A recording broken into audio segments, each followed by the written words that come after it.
अस्सलाम वालेकुम class. I hope you will be fine during these holidays. और मुझे उम्मीद ये है कि आप लोग जो अपना टाइम है इंस्टेड ऑफ वेस्टिंग अपने कॉन्सेप्ट को बेटर करने में यूज़ करें। और इस साल आपके पेपर भी हैं, तो I hope you are keeping yourself up to date, because मैंने आप लोगों को पहले भी डिस्कस किया था कि लैग करने की वजह से या फिर किसी भी कॉन्सेप्ट को टुमारो पे छोड़ने की बजाय जितना उसको अब कर लें उतना ज़्यादा बेहतर है। अच्छा जी, हमारे अब तक जितनी भी वर्कशीट्स कंटिन्यू थी वो इंटरनेट की थी, जो टॉपिक हम डिस्कस कर चुके थे। उससे फर्दर हमारा जो नेक्स्ट टॉपिक है वो साइबर सिक्योरिटी थ्रेट्स का है। लेकिन उससे पहले मैं आप लोगों को थोड़ा सा साइबर सिक्योरिटी का वो दे देती हूँ, इंट्रो या प्रीव्यू दे देती हूँ। वैसे मैंने आप लोगों को रिसर्च करने के लिए भी कहा था, तो आई होप आप लोगों ने रिसर्च की होगी साइबर सिक्योरिटी और क्रिप्टोग्राफी के बारे में। There were two terms I told all of you to search. हमारा यहाँ पर टॉपिक सिर्फ और सिर्फ साइबर सिक्योरिटी के थ्रेट्स हैं, लेकिन उससे स्टार्ट करने से पहले आपको एग्जैक्टली पता होना चाहिए कि साइबर सिक्योरिटी होती क्या है। अब साइबर सिक्योरिटी जो आपके पास कह लें इन सिंपल टर्म्स, आप यू कैन से डैट कि साइबर सिक्योरिटी जो है आपकी इंटरनेट पर जितनी भी डिवाइसेस हैं या फिर internet itself is a network. हमारे पास डिफरेंट टाइप्स ऑफ नेटवर्क जो कि डिफरेंट वेज के साथ एक दूसरे के साथ कम्युनिकेट करें, अगर हम उन्हें मिला दें तो आपके पास इंटरनेट बन जाता है। अब उन सारे नेटवर्क्स को में जो डिवाइसेस हैं, जो सॉफ्टवेयर हैं और जो डाटा है, उसकी प्रोटेक्शन के लिए जो आपके स्टेप्स लिए जाते हैं ना, उसे हम साइबर सिक्योरिटी कहते हैं। उसमें आपके पास टेक्नोलॉजी हो सकती है, पॉलिसीज़ हो सकते हैं, रूल्स हो सकते हैं, एल्गोरिदम्स हो सकते हैं, जो कि आपको साइबर सिक्योरिटी थ्रेट से बचाते हैं। और क्रिप्टोग्राफी बेसिकली आप कह लें कि आपके पास वो एल्गोरिदम्स और प्रोसीजर्स हैं जो कि आपके लिए आपके साथ यूज़ करते हैं साइफर्स मैंने आप लोगों को बताया था। अगर हम सिंपल टर्म्स में लें, जैसे अगर आपने एक मैसेज टाइप किया ऑन इंटरनेट कि this is my computer book, और एक ऐप से आपका ये मैसेज जो है वो दूसरी ऐप पे जा रहा है, तो what does cipher does for you कि आप लोगों का जब मैसेज जा रहा है, आप लोगों ने व्हाट्सएप पे भी देखा होगा एंड टू एंड इंक्रिप्शन होती हैं, ठीक है। एंड टू एंड इंक्रिप्शन का मतलब है कि जिस डिवाइस से आप मैसेज सेंड करें and the device that is receiving the message both have the same keys, जिसके ज़रिए से वो इजीली मैसेज रीड कर सकते हैं। अगर उसके दौरान कोई थर्ड पार्टी अटैक करती है तो अगर उसको डाटा मिलता भी है, क्योंकि इंक्रिप्शन या जो क्रिप्टोग्राफी है वो आप ये कह सकते हैं कि आपका डाटा मीनिंगलेस बना देती है, मतलब वो साइफर टेक्स्ट में चेंज हो जाती है। आपके जो प्लेन टेक्स्ट है वो इस तरीके का कुछ जम्बल्ड अप टेक्स्ट होता है, ठीक है। अब वो जम्बल्ड अप टेक्स्ट का कोई मीनिंग नहीं होता, लेकिन जब वो नेटवर्क पर ट्रैवल कर रहा होता है तो वो इस जम्बल्ड अप टेक्स्ट की फॉर्म में ही ट्रैवल कर रहा होता है। तो अगर हैकर जो है उस डाटा को इंटरसेप्ट कर लेता है या पकड़ लेता है, तो एक्चुअली में वो डाटा मीनिंगलेस होता है उसके लिए, ही कैंट यूज़ दिस डाटा। लेकिन फिर वही बात मैंने आप लोगों से पहले भी डिस्कस की थी कि आपके हैकर्स या आपके वो पर्सन्स या थर्ड पार्टीज जो कि आपके डाटा पर अटैक करने की कोशिश करें, आपके डिवाइसेस पर अटैक करने की कोशिश करें, आपके नेटवर्क्स पर अटैक करने की कोशिश कर रही हैं, वो भी उन एल्गोरिथम्स और उन रूल्स को जानते हैं, उन प्रोसीजर्स को जानते हैं through which they you all of you can protect your devices. So they all better know that where are the loopholes. उन्हें पता है कि आप लोगों की सिक्योरिटी सिस्टम्स में लूप होल्स कहाँ कहाँ से हैं और वो किस तरीके से आपके सिस्टम में एंटर होने के लिए यूज़ कर सकते हैं। मूविंग ऑन, हमारे पास साइबर सिक्योरिटी थ्रेट्स, वो threats you can say that all of these forms which destroy or somehow which puts your devices into dangers are cyber security threats। उसमें सबसे पहले ब्रूट फोर्स अटैक होता है, उसके बाद data interception, distributed denial of service attack, इससे पहले denial of service dose attack भी होता है। हैकिंग है, मालवेयर है, टाइप्स ऑफ मालवेयर में आपके पास आ जाते हैं सिंपली वायरसेस, उसके बाद आपके पास आ जाते हैं वर्म्स, ट्रोजन हॉर्सेस, आपके पास आ जाते हैं रैंसमवेयर और स्पाईवेयर वगैरह। ये सारे जो हैं वो आपके मालवेयर के अंदर आते हैं। Moving on to the next, आपके पास फिशिंग आ जाता है एक टाइप ऑफ अटैक, और उसके बाद आ जाता है फार्मिंग और सोशल इंजीनियरिंग। इस लेक्चर में आपने इन सब अटैक्स को डिस्कस करना है, और सिर्फ इन अटैक्स को डिस्कस नहीं करना। फर्स्ट ऑफ ऑल आपने देखना है कि इन अटैक्स को आइडेंटिफाई कैसे करते हैं, या ये अटैक एक्चुअली होते कैसे हैं, ठीक है, इन अटैक्स के मेथड्स कैसे होते हैं, और उसके बाद आपने इनके प्रिवेंटिव मेजर्स देखने हैं। Preventive measures will tell you कि आप लोगों पर जब भी आपकी डिवाइसेस पर जो भी अटैक होते हैं किसी भी नेटवर्क या ऑर्गेनाइजेशन के, उन अटैक से बचने के लिए कौन कौन से मेथड्स हैं। तो आप first attack is brute force attack. Brute force attack आप कह लें कि ट्रायल एंड एरर होता है आपके पासवर्ड्स, लॉगिन्स या इंक्रिप्शन कीज़ को चेक करने के लिए। ट्रायल एरर कैसे होता है? फॉर एग्ज़ाम्पल आपके पास समझ लें कि आप लोगों को एक स्पेसिफिकेशन हर वेबसाइट की तरफ से दी जाती है that you have to use 8 word password. अब 2 की पावर 8 करें तो 2 की पावर 8 आपके पास कह लें कि वो सारे के सारे कॉम्बिनेशन होते हैं। 2 की पावर 8 आपको सारे कॉम्बिनेशन देगा। Where is the power?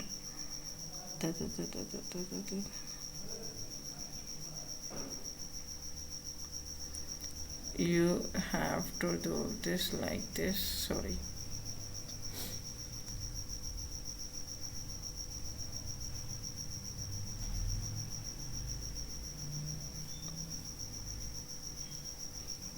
इसको करने 8, तो आपके पास इतने कॉम्बिनेशन होंगे 256। इसका मतलब है कि आप लोगों का जो ब्रूट फोर्स अटैक में जो भी वो सॉफ्टवेयर यूज़ कर रहा है या वो जो भी डिक्शनरी यूज़ कर रहा है उसमें वो 256 कॉम्बिनेशंस को चेक करेगा। उन कॉम्बिनेशंस में कोई एक ऐसा कॉम्बिनेशन तो होगा ना जिस पे आपका पासवर्ड जो है वो सेट करता है। लेकिन मज़े की बात यह है कि मोस्टली लोग कहते हैं कि नहीं, हमारा जो पासवर्ड है वो बहुत ही मतलब स्ट्रॉन्ग होता है, ये ऐसे नहीं होता, हम पासवर्ड जो है वो सेफ रखते हैं। Still hackers can get, mostly जो आपका सबसे कॉमन अटैक होता है वो ब्रूट फोर्स ही होता है। रीज़न, वो हर पॉसिबल कॉम्बिनेशन को ट्राई करते हैं, पॉसिबल कॉम्बिनेशन को ट्राई करके आप लोगों का पासवर्ड जो है वो गेस कर देते हैं और लॉगिन कर देते हैं। आई told you really in the previous classes कि अगर आपको यूज़र नेम या पासवर्ड या फिर अगर आपको किसी पर्सन के अपने टारगेट के बारे में थोड़ी बहुत भी इंफॉर्मेशन है तो you can crack their passwords. लेकिन आम पर्सन के लिए नहीं। Hacker is a proper person who has learned about algorithms and all the ways through which they can get into your systems and devices. अब इन सारे combinations को try करने के बाद वो आपका guess कर लेते हैं, और guess करके एक और तरीका होता है इसमें, सिर्फ combos try करना नहीं होता, एक dictionary होती है। डिक्शनरी कह लें कि उन्होंने सबसे कॉमन वर्ड्स जो हैं जैसे 1 2 3 4 5 स्ट्रिंग है, या फिर ABCD टाइप स्ट्रिंग है, या EFGH दिस स्ट्रिंग है, ये कॉमन स्ट्रिंग्स हैं। उन स्ट्रिंग्स को आपके पासवर्ड्स में ढूंढने की कोशिश करते हैं। बाकी फॉर एग्जांपल अगर आपको वो 2 और 3 या 2 3 4 टाइप स्ट्रिंग जो है वो मिल जाती है, जैसे कह लें कि आपको स्ट्रिंग में पासवर्ड गेसिंग के दौरान यहाँ पर सबसे कॉमन है 1 2 3 4 5, जैसे कह लें ABCDEF है।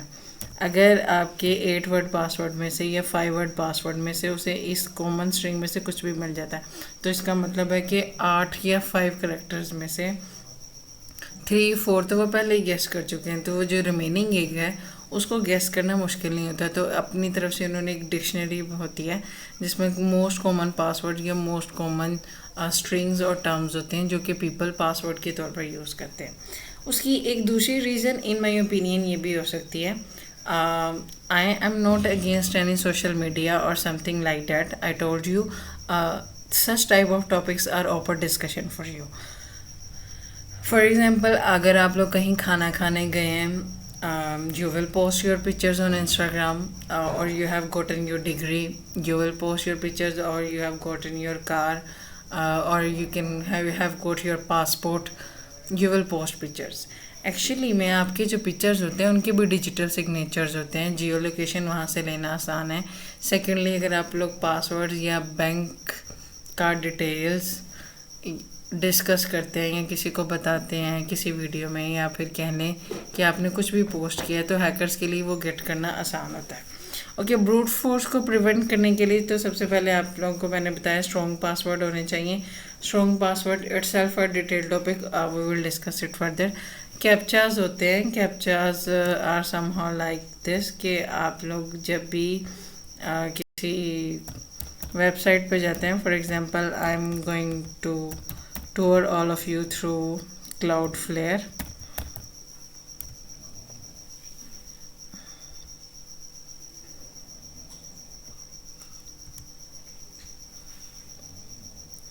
Cloudflare जो है वो आपकी कहने के ऐसी कंपनी है जो कि सिंपली आप लोगों के नेटवर्क्स को प्रोटेक्ट करने के लिए काम करती हैं, and it is the most reliable company right now in the industry. अब जिस वक्त भी आप यहाँ पर रिक्वेस्ट सेंड करते हैं, तो आप लोगों की रिक्वेस्ट की बेसिस पे व्हाट दे डू, आप लोगों का captcha, my internet is not working so will wait for a while. Captchas होते हैं वो कुछ आप लोगों ने जब अकाउंट्स बनाते होंगे, फॉर एग्जांपल अगर आपने कभी माइक्रोसॉफ्ट या अमेज़ोन का अकाउंट भी बनाया होगा, या Twitter formerly known as X का अकाउंट बनाया होगा, तो वो आप लोगों को कुछ पिक्चर्स देते हैं कि ये प्रूफ करने के लिए कि वो रोबोट्स नहीं है. आप लोगों ने या तो उस टेक्स्ट को अपने उसमें टाइप करना होगा, और यू कैन से डैट कि जो आप सुन रहे हैं उसको टाइप करना होगा, और maybe you have to place pictures with each other. तो दे समहाउ आपको कैप्चा प्रोटेक्ट किस तरीके से करता है, उसमें कोई खास टेक्निक नहीं होती, लेकिन वो सिर्फ और सिर्फ सिंपली माउस, मैंने आप लोगों को बताया की स्ट्रोक्स जो हैं वो ट्रैक करता है. ह्यूमंस की स्ट्रोक और रोबोट्स की स्ट्रोक में फ़र्क है, because we are humans and we naturally may have a factor of error in doing our work, और वी आर क्वाइट केओटिक. तो वो सिर्फ आपके की स्ट्रोक जो है उन की स्ट्रोक्स को ट्रैक करता है आपकी स्क्रीन पे. उसके बाद वो डिसाइड करते हैं is this person can be considered human or not. They didn't capture to me, they didn't give any capture to me, because for all the networking topics or anything I have been visiting this website, or if you are really worried about in this topic or you want authentic contact, you can visit this website.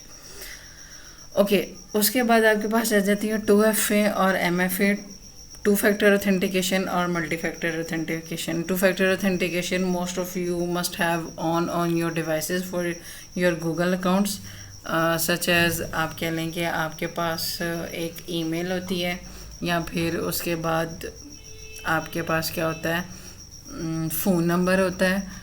Phone number के साथ आपके पास क्या available होता है, पास keys, आपकी अपनी biometric verification होती है.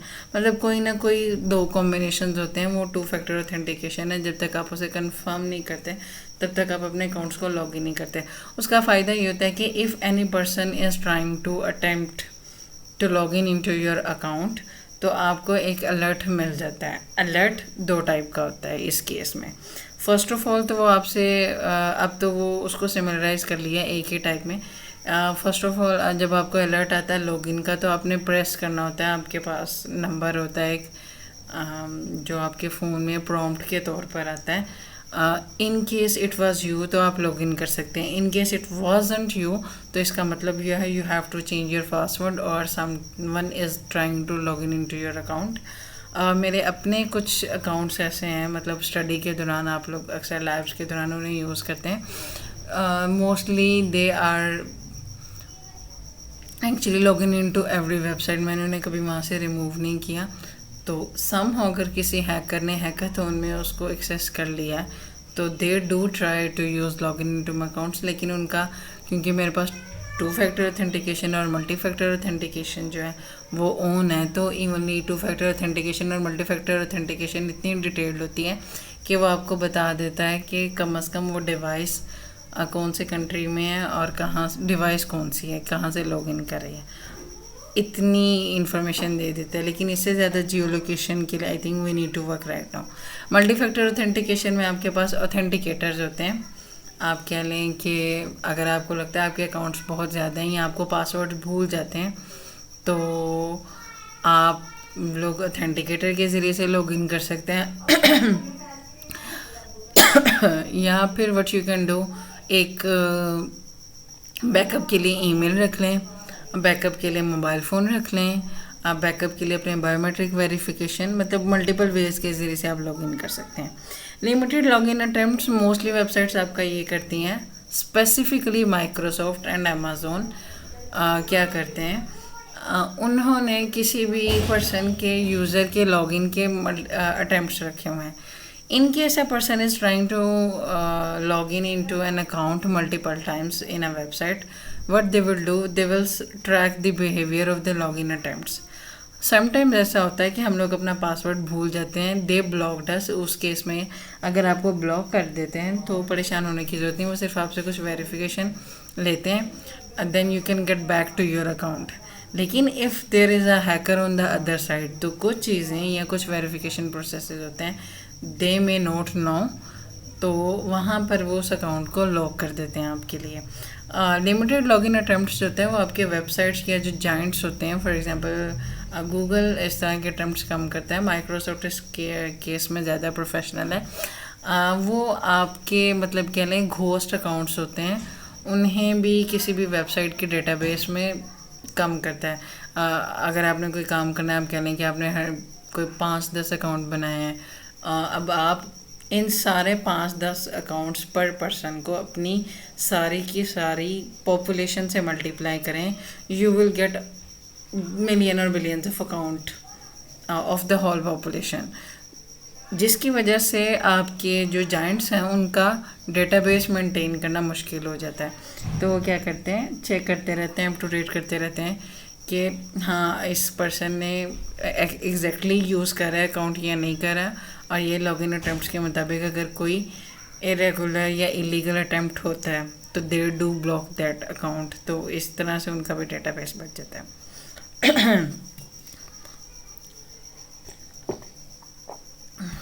Okay, ending this and moving to the next topic आपके पास है data interception. When we had introduction to the cyber security, I told you about different devices or different ways by which you can intercept data or by which you can steal data from an organizations. The purpose is just for education, you don't need to attempt it.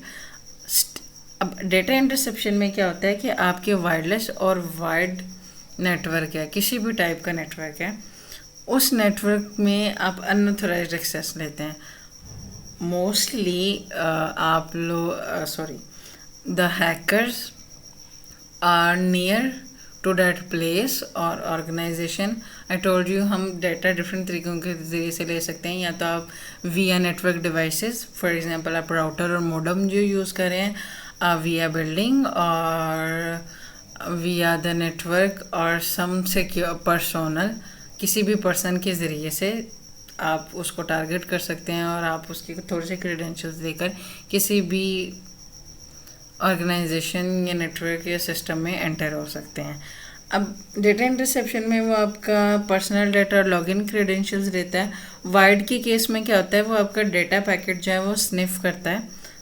Sniff का मतलब आप लोगों को पता होगा, और data को जो उसने डेटा स्निफ किया या जो डेटा इंटरसेप्ट किया उस डेटा को हैकर के पास भेज देता है। वायरलेस के केस में वो आपका एक फॉल्स वायरलेस पॉइंट जो है वो क्रिएट करते हैं। अब उसके लिए आपका वो कुछ भी यूज़ कर सकते हैं, जैसे लैपटॉप है, स्मार्टफोन है, एंटीना है या जीपीएस है, आउटसाइड या बिल्डिंग या किसी के घर के बाहर या नियरेस्ट टू दैट बिल्डिंग, वो ये काम कर सकते हैं।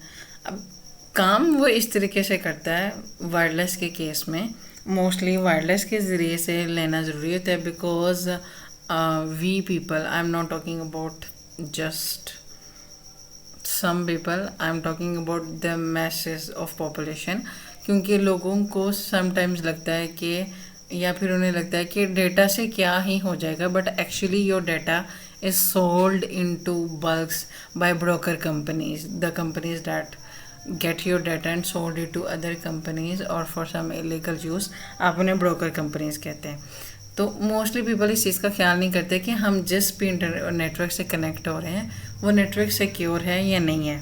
तो what does data interception does, कि आप लोगों के लिए वो सिंपल एक अलग से मैपिंग पॉइंट बना लेता है। आप लोगों का जो एक्चुअल नेटवर्क होता है वो जहाँ पे भी ब्रेक हुआ थोड़ी देर के लिए वो उसके सिग्नल्स को जैम करता है और अपना जो वायरलेस का पॉइंट है वो शो करता है। वो मोबाइल हॉटस्पॉट का सिनेरियो आप लोगों को पता होगा कि अगर आप हॉटस्पॉट ऑन करें तो ऑब्वियस ही बात है एरिया में लिमिटेशन के मुताबिक जितने मर्जी लोग जो हैं वो एक्सेस कर सकते हैं। द सेम गोज़ हेयर, वहाँ पर वो अपने आप को नेटवर्क बना लेता है और फिर लोग उस नेटवर्क से कनेक्ट होकर सारी वर्किंग करते हैं। अब I don't know mostly of you know और नॉट नो, लेकिन for actually for all the websites you are visiting, for all the IP addresses you are going, or for all the informations you are typing into forms और websites, वो सारी की सारी cookies या फिर जो आपका राउटर या मॉडेम, ये जिस मेथड के ज़रिए से भी आप कनेक्ट हो रहे हैं इंटरनेट के साथ, उन सारे IP एड्रेसेस और वेबसाइट्स का डाटा आपके राउटर की लिस्ट में मौजूद होता है। तो जिस तरीके से वो अपना एक्सेस पॉइंट बनाता है, एक्सेस पॉइंट की वजह से सारे का सारा डाटा किसके पास चला जाता है, हैकर के पास चला जाता है। और यूज़र को इस चीज़ का पता भी नहीं होता कि जिस नेटवर्क के साथ वो कनेक्टेड है वो ही नेटवर्क उसका डाटा स्टील कर रहा है। अब इसके प्रिवेंशन के लिए आप क्या यूज़ कर सकते हैं? फर्स्ट ऑफ ऑल तो उसने दिया है कि आपका wide equivalency encryption protocol. Encryption मैंने आपको बताया, आप लोगों का जो प्लेन टेक्स्ट होता है, प्लेन टेक्स्ट को साइफर टेक्स्ट है, साइफर टेक्स्ट में कन्वर्ट कर दिया है। अब इनक्रिप्शन एक्चुअली डाटा इंटरसेप्शन को नहीं रोकती, लेकिन मैंने ऑलरेडी डिस्कस किया, it makes the data meaningless for the hacker. लेकिन वायरलेस इंक्रिप्शन प्रोटोकॉल के अलावा आपके पास और भी आ गए। It was not the strongest. Difference ये होता है कि इसमें थोड़ी बिट्स थी या थोड़ा अमाउंट ऑफ डाटा है वो इनक्रिप्टेड हो रहा था। जो आपके न्यू प्रोटोकॉल्स हैं जैसे वैप है, WAP, उनके जो बिट्स हैं या इंक्रिप्शन की बिट्स हैं वो ज़्यादा हो गई, यानी आप ज़्यादा अमाउंट में डाटा प्रोटेक्ट कर सकते हो। बाकी फायरवॉल्स होती हैं, फायरवॉल्स आपकी दोनों फॉर्म में मौजूद होती हैं, सॉफ्टवेयर में भी और हार्डवेयर में भी। सॉफ्टवेयर में आपका एक सॉफ्टवेयर टाइप इंस्टॉल होता है, आप लोगों की जो कनेक्शन हो रहा होता है उसी के ज़रिए से जाता है। हार्डवेयर केस में जहाँ पर आपका डाटा इंटरनेट के साथ कनेक्टेड होता है आपके राउटर और मॉडेम के ज़रिए से, वहीं पर आपकी फायरवॉल प्लेस होती है और वहाँ पर आप लोग रूल्स डिफ़ाइन कर सकते हैं। रूल्स कैसे डिफ़ाइन कर सकते हैं कि मतलब आप लोग इसे से लीगल वेबसाइट या यहाँ इस वेबसाइट पे ख़तरा हो सकता है, या हम लोगों ने जो ट्रैफिक लेनी है HTTP और HTTPS का आपको पता है, HTTPS से लेनी है, आप कह रहे हैं HTTP से नहीं लेनी। तो फायरवॉल्स इस तरीके से आपका डाटा जो है वो सिक्योर कर सकते हैं, क्योंकि आप फायरवॉल्स में अपनी मर्ज़ी से रूल्स बना सकते हैं कौन सी ट्रैफिक नेटवर्क में आएगी और कौन सी ट्रैफिक नेटवर्क से जाएगी। that is explained by a firewall। Second, हमेशा की तरह आप स्ट्रॉन्ग और कॉम्प्लेक्स पासवर्ड यूज़ कर सकते हैं, ना सिर्फ अपने डिवाइसेस के लिए, इवनली वो राउटर्स हैं। राउटर्स में आपके पास मैं आपको एक छोटा सा इंटरफेस है वो दिखा देती हूँ, but I am not going to enter.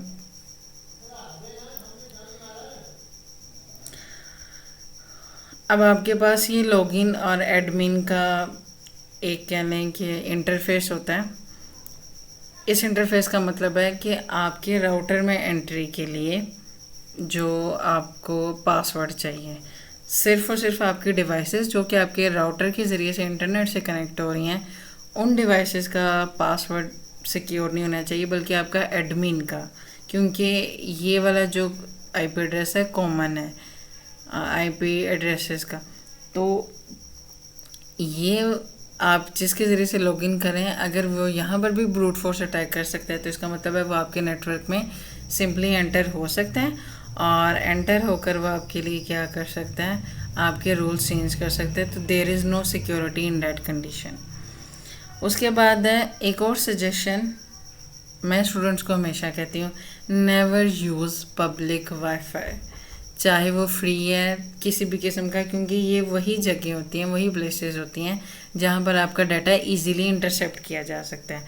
वो आपके शॉपिंग मॉल्स हो सकते हैं, आपकी मतलब एयरपोर्ट्स हो सकते हैं। यूनिवर्सिटीज़ के केस में मैंने काफ़ी यूनिवर्सिटीज़ का नेटवर्क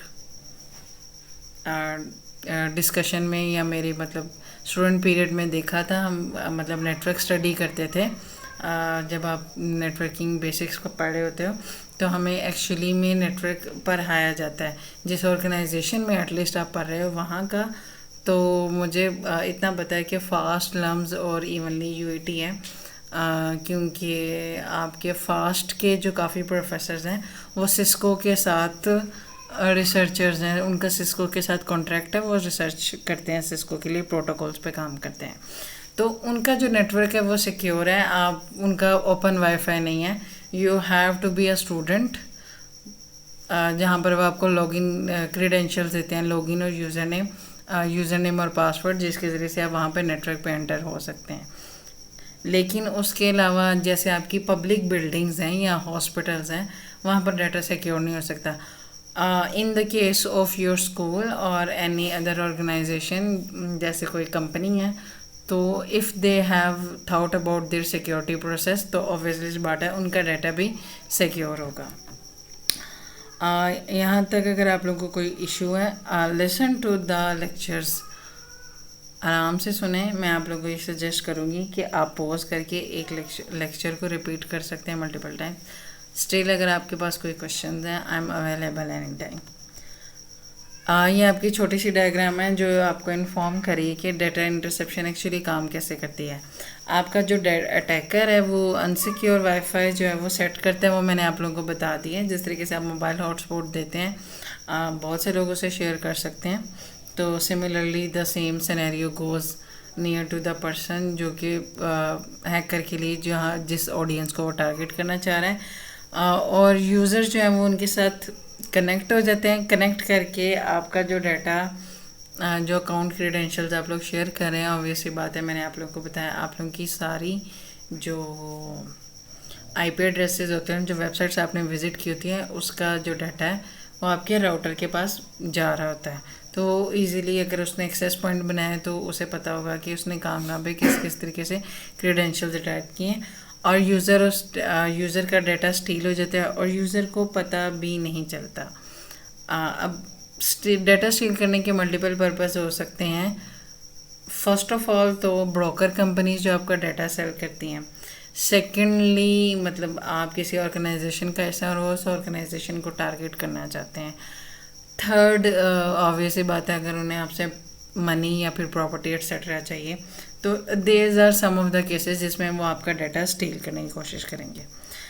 ये आपकी मतलब छोटी सी स्पेसिफिक डायग्राम है कि कंप्यूटर ए कंप्यूटर बी जब एक दूसरे के साथ कम्युनिकेशन करें, सेंटर में एक पैकेट स्निफर होता है। पैकेट स्निफर क्या करता है, all the traffic data is moving from here to here, उस सारे पैकेट्स को जो कि डाटा सेंड हो रहा है ओवर द नेटवर्क स्निफ करता जाता है, और इंटरसेप्शन के ज़रिए से आपका जो हैकर है, जो थर्ड पार्टी है, उसे देता जाता है। थर्ड पार्टी उसके मुताबिक अपना जो डाटा है वो ले लेती है और उसको जिस तरीके से मैंने पहले बताया उनके मुताबिक यूज़ करती है। Okay, the next we have denial of service attack और डॉस अटैक, और उसके बाद आपके पास आ जाता है डीडोस अटैक। डॉस अटैक आपकी बुक में मौजूद नहीं था, but that is the related topic to your cyber security threats. इसका थोड़ा सा मतलब इन्फॉर्मेशन है, लेकिन मैंने आपको यहाँ बुक में बिल्कुल थोड़ा सा है, लेकिन मैंने आपको यहाँ पर डिटेल में दी है ताकि आप लोगों को पता चले कि एक्चुअली में होता क्या। डिनाइल ऑफ सर्विस आपका कह लें कि आपका कोई एक कंप्यूटर है, उस एक कंप्यूटर को हम यहाँ पे आ जाते हैं। उस एक कंप्यूटर को अटैक करने के लिए, जैसे आपका एक सर्वर है, इस सर्वर से सारे यूज़र्स कनेक्टेड होते हैं, तो आपका एक पर्सन जो होता है या एक जो डिवाइस होती है वो इस सर्वर पर अटैक करी है, सिंगल डिवाइस। डीडोस अटैक होता है, distributed denial of service attack. उसमें इस एक सर्वर पर मल्टीपल डिवाइसेस या जो रोबोट्स होते हैं या बोट्स होते हैं वो अटैक कर रहे होते हैं। मेन डिफरेंस इनके अंदर यही है कि डॉस में सिंपल होता है, वन कंप्यूटर होता है, ठीक है, और डी डोस में मल्टीपल कंप्यूटर्स होते हैं। काम दोनों एक तरीके से करते हैं, लेकिन मे भी आप डो से रिकवर हो जाएं, डी डो से रिकवर होना बहुत मुश्किल काम है।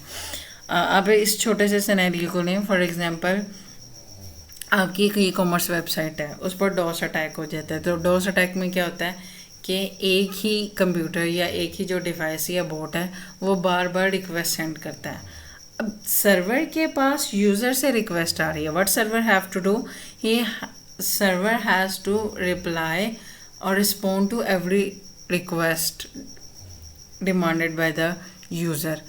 अब एक ही कंप्यूटर बार बार उसे रिक्वेस्ट सेंड कर रहा है या बार बार उसे रिक्वेस्ट कर रहा है, तो व्हाट डज इट डज, आपकी ई कॉमर्स वेबसाइट की जैसे हम एग्जांपल लेते हैं, तो वो सर्वर सिर्फ उसी की रिक्वेस्ट को रिस्पॉन्ड करता रहेगा।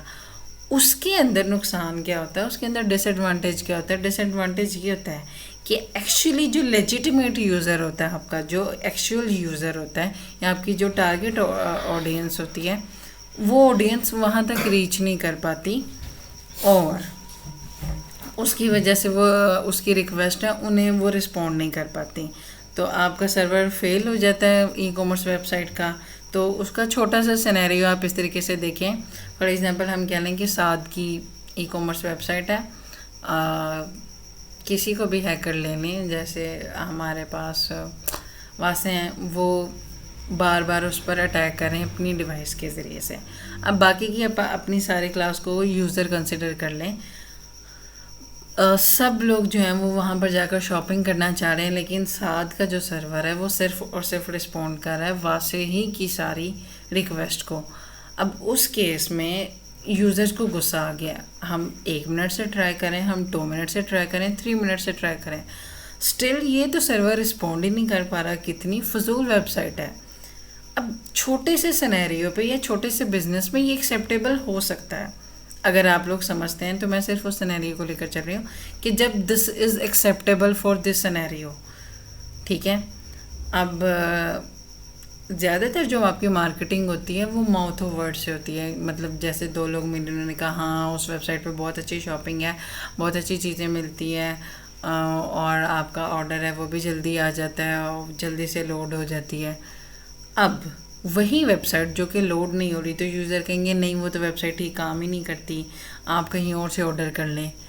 स्मॉल बिजनेस में इतना सा नुकसान में भी कुछ दिनों के लिए बर्दाश्त किया जा सकता है, लेकिन अगर आप जाइंट्स की एग्जांपल लें, फॉर एग्जांपल आप कंसिडर करें कि कोई और अली बाबा जैसी वेबसाइट है, ई कॉमर्स वेबसाइट है या वो जाइंट है, अगर उन पे डॉस या डोस अटैक तो उस पर नहीं हो सकता क्योंकि उनके सर्वर्स बहुत ज़्यादा हैं, डीडोस अटैक होता है। उस केस में जितने भी यूज़र्स बैक आउट हो जाते हैं कि वो दोबारा उस वेबसाइट को यूज़ नहीं करेंगे। For every order they have not placed and for every negative marketing आपकी कंपनीज को मिलियंस और बिलियंस में नुकसान होता है, ठीक है। डिस्ट्रीब्यूटेड डिनायल ऑफ सर्विस भी बिल्कुल ऐसे ही है। डोस में आपके पास सिंगल कंप्यूटर था, डिस्ट्रीब्यूटेड में मल्टीपल कंप्यूटर्स हैं, लेकिन यहाँ पे जो रिक्वेस्ट सारी सेंड हो रही होती हैं वो मल्टीपल कंप्यूटर्स की वजह से हो रही होती हैं और मल्टीपल कंप्यूटर्स के अटैक को स्टॉप करना बहुत ज़्यादा मुश्किल हो जाता है। इन वेरी मोस्टली केसेस में आपके पास ये होता है, यूजुअल केसेस में ऐसे होता है कि आपका जो सर्वर है वो वैसे ही क्रैश कर देता है क्योंकि वो इतने सारी रिक्वेस्ट होती हैं या इतने सारे बोट्स होते हैं। मेरे पास डायग्राम बहुत छोटी है लेकिन एक्चुअली में वो बहुत ज़्यादा बोट्स होते हैं। तो जितने भी अटैक्स होते हैं सर्वर हर रिक्वेस्ट को रिस्पॉन्ड नहीं कर पाता। हर रिक्वेस्ट को रिस्पॉन्ड ना करने की वजह से होता है कि आपकी जो कंपनीज होती हैं उन्हें सिर्फ ना मनी का नुकसान होता है, उन्हें और भी बहुत ज़्यादा नुकसान होते हैं। फॉर एग्जांपल अगर उन्हें अपनी रेपुटेशन रिकवर करनी है तो मे बी उस रेपुटेशन को रिकवर करने में मैंने टाइम लग जाए। उसके बाद आपका एक पॉइंट है वो ये कि दोनों जो आपके टाइप ऑफ अटैक्स हैं वो ईमेल्स या वेबसाइट या वेब पेजेस या ऑनलाइन सर्विसेज हैं, बैंकिंग और ई कॉमर्स, उनको टारगेट कर सकते हैं। वो इनकी जो है टारगेट ऑर्गेनाइजेशंस या टारगेट बिजनेस हो सकते हैं हैकर्स के।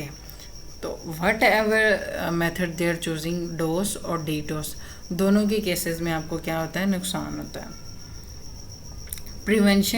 प्रिवेंशन आपके पास फायरवॉल और प्रॉक्सी सर्वर्स हैं। फायरवॉल के बारे में मैं आपको इंफॉर्मेशन दे चुकी हूँ पीछे। प्रॉक्सी सर्वर्स इटसेल्फ एक डिटेल टॉपिक है, इंशाल्लाह we will discuss it further. लेकिन प्रॉक्सी सर्वर्स का मैं आपको बता दूँ, सिंपल आपकी मतलब अनवांटेड ट्रैफिक होती है उसको स्टॉप करता है, और एक डायरेक्ट कनेक्शन होता है उसको क्रिएट करता है। तो बेसिकली आप ये समझ लें कि आपका अक्सर पता भी नहीं चलता कि प्रॉक्सी सर्वर से रिक्वेस्ट आ रही है, वो आपका आईपी मास्क कर लेते हैं, यानी जिस एड्रेस के ज़रिए से आप इंटरनेट पे जा रहे हैं उसे मास्क कर लेता है। छोटी सी इन्फॉर्मेशन, बाकी हमारा डिटेल टॉपिक है, इंशाल्लाह we will discuss it in the next videos. उसके बाद आपका मालवेयर चेक करिए, एंटीवायरस सॉफ्टवेयर है वो अपडेटेड होना चाहिए। अब अपडेटेड से मुराद ये है, it doesn't mean that you have to actually download any third party software. उसके लिए आप कह सकते हैं, फॉर एग्जांपल आपके पास एक बहुत पुरानी कंपनी है, I would show you McAfee, yes, computer security company है। इनके जो एंटीवायरस सॉफ्टवेयर होते हैं, ये जिनके वीपीएन होते हैं स्टैंडर्ड्स के मुताबिक होते हैं। अगर आप सच में कोई सॉफ्टवेयर ख़रीदना चाहते हैं या एंटीवायरस सॉफ्टवेयर या कोई वीपीएन लेना चाहते हैं तो you can buy it from here, बजाय इसके कि आप फ्री सॉफ्टवेयर या फिर कोई ऐसा इलीगल सोर्स से सॉफ्टवेयर लें जिसकी वजह से आपका डाटा स्टील भी हो सके, क्योंकि आपके वो सॉफ्टवेयर ऐसे सॉफ्टवेयर्स जो कि फ्री होते हैं या फिर मोस्टली इलीगल सोर्सेस होते हैं, वो भी आपका डाटा स्टील करके आगे बेच सकते हैं। उसके बाद ये है कि अगर आपकी ईमेल्स आ रही हैं तो एक्स्ट्रा ईमेल्स को अनसब्सक्राइब कर दें, फ़िल्टर आउट कर दें कि ये यहाँ से ईमेल्स जो हैं वो मुझे नहीं चाहिए। और हर जगह पर भी अपना ईमेल अकाउंट है, आई वुड सजेस्ट यू कि गेस्ट के तौर पर रीड करें, हर जगह पर अपना ईमेल अकाउंट है उसे लॉगिन या साइन इन ना करें। मेन डिफरेंस इन दोनों का मैं आप लोगों को बता देती हूँ। डॉस अटैक में सिंगल सोर्स होता है, डीडोस मल्टीपल सोर्स होता है। मेथड आपका कंप्यूटर या इंटरनेट कनेक्शन सिंगल होता है, जबकि डीडोस में क्या होते हैं, मल्टीपल कंप्यूटर्स होते हैं, मल्टीपल कनेक्शन हो सकते हैं। अब डॉस अटैक को डिटेक्ट करना आपके लिए इजी होता है क्योंकि data is coming from a single device, but in the case of DDoS they are coming from multiple devices, that is why it's harder to detect कि एक्चुअली में आप पर अटैक हो रहा है या फिर वाकई ये सर्वर को रिक्वेस्ट है। एग्ज़ाम्पल आप ले सकते हैं कि जैसे कोई वेब पेज है उस पर आप एक बार बार रिक्वेस्ट करते जाएं, लेकिन डीडोस के केस में मैंने आपको ई कॉमर्स की एग्जांपल दी है, किसी भी जाइंट की या वेबसाइट की या कंपनी की, तो वो आपकी बिल्कुल फिट इन है for the DDoS attack. In case के अगर आपका ऐसे कोई जाइंट होता है और उस पर मल्टीपल कंप्यूटर्स और बोर्ड से अटैक होता है और वो रिस्पॉन्ड नहीं करते, तो कंपनी को सिर्फ और सिर्फ उसका नुकसान नहीं होता पैसों का, उनकी रेपुटेशन है और नेक्स्ट फ्यूचर ईयर्स जो कि इन रिसर्च के या फिर मार्केट में एग्जिस्टेंस के हैं वो भी कम हो जाते हैं। Okay, we will stop here for the time being.